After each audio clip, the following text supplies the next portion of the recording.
Então agora a gente trata a equação de Legendre, que eu vou reescrever aqui, e aí a gente vai resolvê-la usando o método de Frobenius. Então essa é a nossa tarefa agora. Qual que é a ideia desse método de Frobenius? Olha, é resolver usando uma série, uma tentativa de solução por série. A série de Frobenius é uma série escrita como um somatório no índice j igual a zero até infinito, coeficientes de expansão que eu vou chamar de AJ, e aqui um x elevado a um alfa mais j. Esse alfa é um índice que deve ser determinado, como a gente vai ver. Qual que é a ideia desse método? A ideia é usar uma série de potências como tentativa, como está aí. Então vamos supor um primeiro caso mais simples, em que eu tenho funções que eu vou chamar de p, q e r, que são analíticas. Em torno de um ponto que eu vou chamar de x igual a a. São funções de x e analíticas em torno de x igual a a. Então vamos supor que eu tenho uma equação diferencial desse tipo aqui. P, Q e R analíticas em torno de x igual a a, e y é uma função de x, e linhas aqui indicam derivadas primeira e segunda em relação a x. A tentativa que eu faço aqui por série é tipo série de Taylor, né? Eu vou escrever o y de x como uma constante, um termo em x menos a, um termo em x menos a ao quadrado, e assim por diante. Se eu estiver em torno da origem, então eu escrevo o meu y de x como um c0 mais c1x mais c2x2, etc. Então isso é a chamada série de Taylor, que vai ser útil para a gente quando eu tenho a analiticidade dessas funções p, q e r. Um exemplo em que isso aqui funciona muito bem é se eu quero resolver uma equação do tipo y2 pontos mais ky igual a zero. Eu poderia resolver assim, uma vez que aqui k é uma constante, é uma função então, analítica. P seria zero nesse caso e R seria zero. Então não tem dificuldade nenhuma para resolver assim. Porém, há equações que não são assim. É o caso da nossa equação de Legendre. São equações que posso escrevê-las genericamente dessa forma. Olha, uma função de x multiplicando a derivada segunda, uma função multiplicando a derivada primeira, uma função derivando a própria função y, né, igual a zero. E aí, se eu suponho que isso é singular em x igual a, por exemplo, x0, né, isso acontece, por exemplo, se o a de x0 for zero, né, porque se eu dividir tudo por a de x, eu vou criar uma função aqui que vai ser b sobre a, e que vai ter que ser avaliada em x0, e ela vai ser singular nesse ponto, x0. Então não é possível tentar a série de Taylor. No entanto, em muitas situações é possível tentar uma outra série, é a chamada série do método de Frobenius.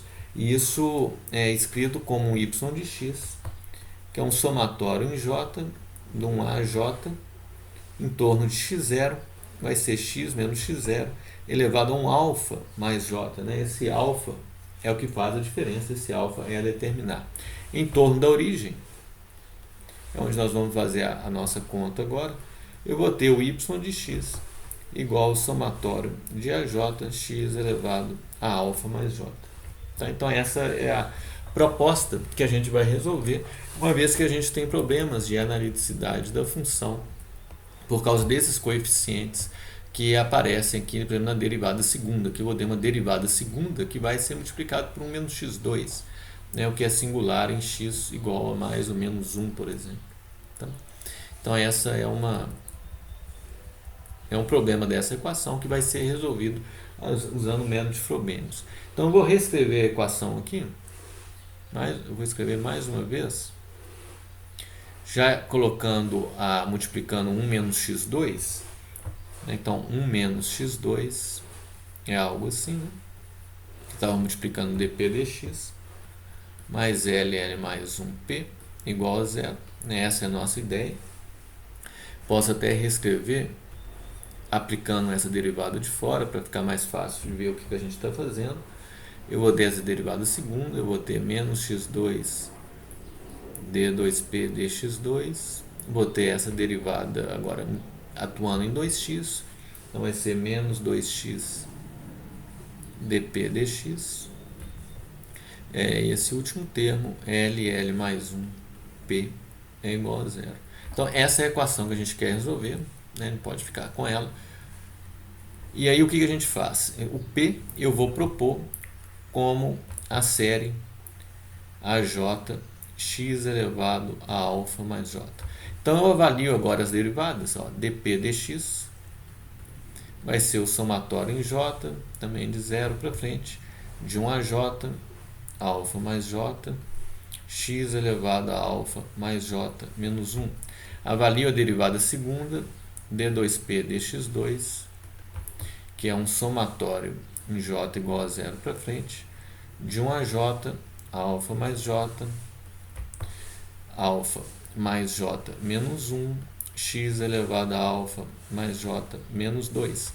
Então eu tenho aqui agora p dp dx e d2p dx2, é exatamente o que eu tenho aqui. Eu fiz as derivadas, eu vou substituir as derivadas na equação. Ao fazer isso, a minha equação diferencial se transforma numa equação algébrica para a obtenção dos coeficientes de expansão que determinam totalmente essa série, uma vez que eu já vou ter determinado o alfa, como a gente vai ver daqui a pouco.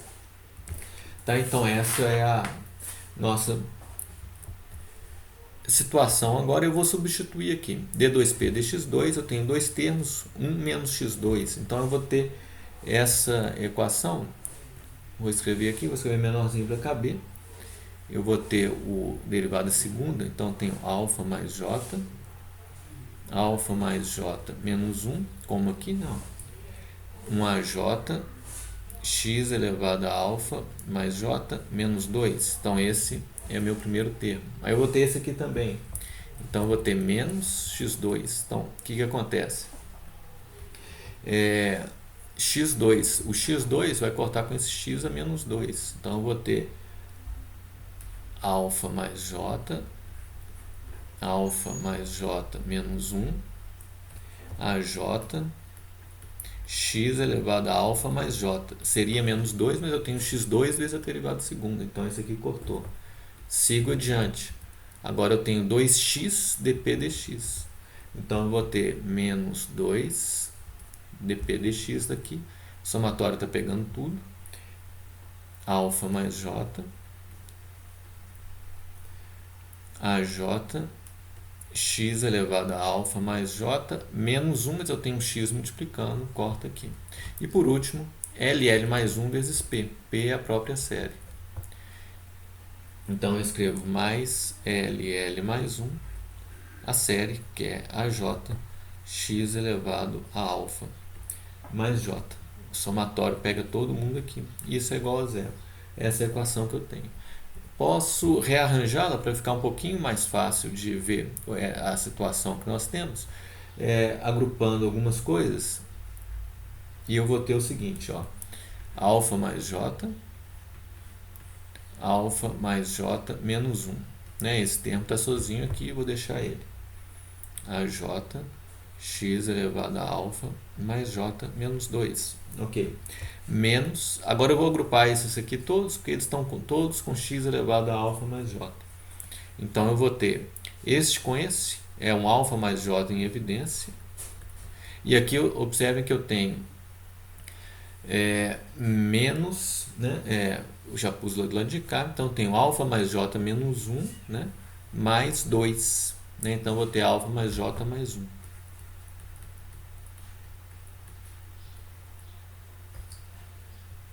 Isso tudo que multiplicar a j x elevado a alfa mais j, que eu ponho daqui a pouquinho. E eu tenho esse termo aqui, mais, aqui eu tenho menos em evidência, então eu ponho menos LL mais 1. E pronto, né? Tudo isso vai multiplicar o AJ x elevado a alfa mais j, eu pego aqui a chave do somatório, igualo isso a zero, e a minha equação agora é essa. Tá? A ideia de resolver uma equação desse tipo é que os coeficientes associados ao mesmo expoente de x, eles devem todos somar para zero. Só assim a equação vai ficar satisfeita para todo x. Tá? E aí a gente observa o ponto crucial dessa solução por série. O primeiro termo, ele contém dois j's, o j igual a zero e o j igual a 1, cujos coeficientes não têm uma contrapartida do lado de cá. Porque quando eu tenho aqui, nesse primeiro termo, o j igual a 0 e o j igual a 1, com j igual a 0, o expoente aqui é x a alfa menos 2. E com 1 é x elevado a alfa 1 menos 2 menos 1. Notem que do lado de cá, com j igual a 0, eu já começo do x a alfa. Então, essa aqui começa do x a alfa. Essa aqui começa do x a alfa menos 2, alfa menos 1.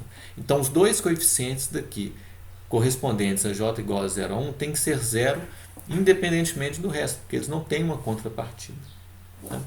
Os demais, para j maior ou igual a 2 aqui, vão ter uma contrapartida aqui. E aí eles vão gerar uma relação de recorrência. Então, eu escrevo assim, ó, nesse primeiro termo, eu tenho para j igual a 0, o que ele tem que ser 0. Então, ele é o quê? A 0 que multiplica j igual a 0. Então, vou ter alfa menos 1. Isso tem que ser igual a 0. Para j igual a 1 também cai nesse caso. Eu vou ter, então, a1 que multiplica alfa mais 1 vezes alfa mais 1 menos 1, que é alfa. E isso tem que ser igual a 0. Esses dois termos têm que ser 0, independentemente do resto. Então, aqui eu posso escolher a 0 igual a, diferente de 0 e dizer que isso aqui, ó, tem que ser igual a 0. O que me diz que o alfa pode ser 0 ou 1. E aqui, para zerar independentemente, eu posso escolher o A1 igual a 0. São maneiras de obter o nosso objetivo, que é zerar esses dois primeiros contribuições desse primeiro termo, independentemente do resto. Então tá, isso eu já fiz. Agora, nesse primeiro termo ainda, para o j maior ou igual a 2, nesse primeiro termo, há uma contrapartida no segundo, com o j, há uma contrapartida no segundo com o j começando do zero. Né? Porque veja aqui, com j igual a 2, isso aqui é x a alfa. Com j igual a 0, isso aqui é x a alfa. Então, eu tenho uma contrapartida do coeficiente aqui com o coeficiente aqui. Eles têm que somar juntos para zero. Tá? Para facilitar isso, eu vou nesse primeiro termo redefinir os índices, uma vez que eu tenho uma defasagem aqui. Eu estou começando esse aqui do 2 e esse aqui do 0 agora. Né? 1 e o 2 dele, o 0 e 1 já estão resolvidos. Estou começando esse aqui do 2. Esse aqui começa do 0. Mas aí eles são correspondentes. Então, para facilitar isso, eu vou redefinir o índice no primeiro termo, escrevendo que vou definir um j', que é um j menos 2. Com isso, eu vou resolver aquela defasagem. Né? Isso é a mesma coisa de escrever o j como um j' mais 2. Então, é isso que eu vou substituir nesse primeiro termo, como eu vou mostrar para vocês aqui agora. Ó, como é que ele fica. O j aqui vai começar do 2 agora. Porém, quando o j é 2, né, o j' é 0. Então, eu começo do j' igual a 2 para frente. Né, porque eu estou com j maior que 2. Começando, então, do 2. Começando do 2, 2 menos 2, 0, é onde tem o j'. Aqui eu tenho alfa mais j no primeiro termo. Eu vou ter, então, j', vou ter alfa, desculpa. Eu vou ter alfa mais j' mais 2. Porque eu tenho alfa mais j, então alfa mais j agora é isso. Aqui eu tenho alfa mais j menos 1. Então eu vou ter alfa mais j' mais 1. Porque é alfa mais j mais 2. E agora eu tenho alfa mais j menos 1. Então isso vai ser alfa mais j' menos 1 mais 2. Que é isso aqui. Tá? A j é agora a j' mais 2. Está aqui. E x elevado a alfa mais j menos 2 é x elevado a alfa mais j'. Então, isso tudo aqui o primeiro termo agora que eu escrevo dessa forma. Desculpa que o J' começa de quê? Se o J é 2, o J' começa de 0, né? Como eu disse, escrevi errado. J é 2, J' começa do 0. Então a minha equação agora, eu posso escrevê-la redefinindo esse índice aqui, chamando ele de J, é um índice mudo, né? Posso chamar de J só para ficar mais unificado. E a minha equação vai ser escrita assim, ó, começando do 0, isso que é importante. Alfa mais J mais 2, alfa mais J. Só reescrevo, né? Redefinindo, renomeando, né? Porque é o índice mudo. A J mais 2. Aí eu vou escrever o segundo termo, que é esse aqui, menos alfa mais J, do jeitinho que está lá. Então, alfa mais J mais 1, menos L mais 1, fecha, multiplico por AJ, é o que eu tenho aqui. Tudo isso agora multiplicando x, a alfa mais J, e isso igual a 0. É basicamente isso, né? Isso agora tem que ser 0. Como é que eu faço para ser 0? Olha, só tem um coeficiente que está aqui, ó, né? Tudo aqui nessa chave, né? Então eu tenho que fazer isso ser 0. Ao fazer isso ser 0, eu gero uma relação de recorrência, ou seja, igualando isso aqui a 0, eu tenho que o AJ mais 2 tem que ser isso, né, sobre isso com o sinal trocado. E finalmente, então, eu tenho a chamada relação de recorrência.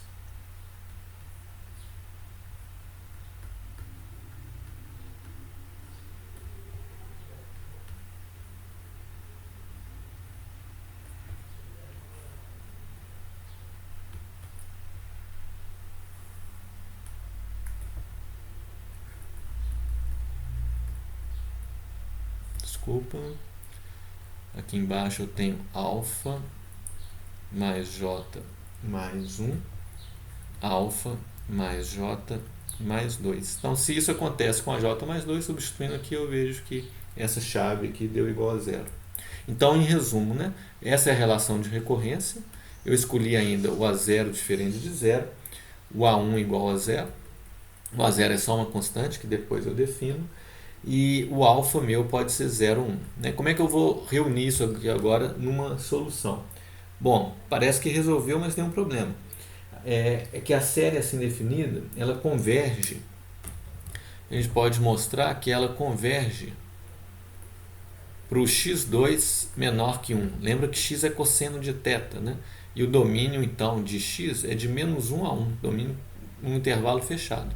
Só que a convergência dela é no domínio aberto. Ela diverge, na verdade, para x igual a mais ou menos 1. Então, há uma divergência em x igual a mais ou menos 1. Para resolver essa série, eu tenho que terminá-la. Para resolver esse problema, eu tenho que terminá-la. A minha solução tem que ser finita. E ela está divergindo a série. A série está divergindo. Então, como é que eu resolvo? Eu termino a série. É como se, naturalmente, eu arrumasse uma maneira de truncar a série. Isso é feito escolhendo o alfa adequado e os L's adequados. Com isso, eu tenho essa liberdade de escolher isso. Eu vou resolver a equação diferencial, que vai ser válida para esses L's, gerando soluções físicas para esses L's, que fazem a série terminar. Ela diverge nesse x igual a mais ou menos 1, a não ser que termine, porque se ela terminar, não vai ter aquela soma infinita que leva à divergência. Tá? Então, como a série deve ser finita, para x igual a mais ou menos 1, a solução vai ser terminá-la. Se ela terminar, não diverge. Então, o que eu vou mostrar no próximo vídeo, e a gente vai completar essa definição, e vai chegar nos polinômios de Legendre, é que para L par, incluindo aqui o 0, eu vou ter que o alfa igual a 0 vai terminar a série. E o L vai ser um inteiro. Tá? Então, L inteiro. Além disso, para L par, eu escolho o alfa igual a 0, isso termina a série. E para L ímpar, eu escolho o alfa igual a 1, e isso também termina a série. E aí eu não vou ter o problema da divergência. Né? Nós vamos ver isso no próximo vídeo.